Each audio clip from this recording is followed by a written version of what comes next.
সড়কের পর এবার রেলপথও অবরোধ করল শিক্ষার্থীরা। মহাখালীর রেল ক্রসিং এলাকায় মঙ্গলবার দুপুরে রেললাইন অবরোধ করে অবস্থান নেয় শিক্ষার্থীরা। রাজশাহীগামী বনলতা এক্সপ্রেস কমলাপুর থেকে যাত্রা শুরু করলেও অবরোধের কারণে তেজগাঁও স্টেশনে যাত্রীসহ থেমে থাকে। এরপর থেকে বন্ধ হয়ে যায় সারা দেশের সঙ্গে ঢাকার রেল যোগাযোগ। কমলাপুরে গন্তব্যগামী হাজারো মানুষ পড়েন ভোগান্তিতে। ট্রেন ছেড়ে আসছে 1:30-এ কমলাপুর থেকে, সামনে তেজগাঁওতে গিয়ে আটকা পড়ছে, পরে ব্যাক করছে ট্রেন। নিরাপত্তার জন্য এখানে দাঁড়া করে রাখছে। এখন কয়টায় ছাড়বে এটা বলতে পারতেছে না কেউই।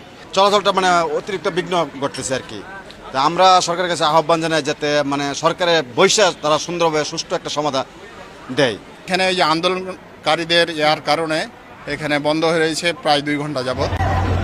ঘণ্টাখানেক অবস্থানের পর পুলিশ এসে ছত্রভঙ্গ করে দেওয়ার চেষ্টা করলে শুরু হয় সংঘর্ষ। শিক্ষার্থীরা ইট পাটকেল নিক্ষেপ করতে করতে পিছু হটে যায়। মেট্রো রেলের ফার্মগেট স্টেশনে লাঠি হাতে হামলা করতে দেখা যায় অনেককে। এ সময় আতঙ্ক ছড়িয়ে পড়ে চারপাশে। এ ঘটনায় সাময়িক অস্থিরতা হলেও স্বাভাবিক রয়েছে মেট্রো চলাচল।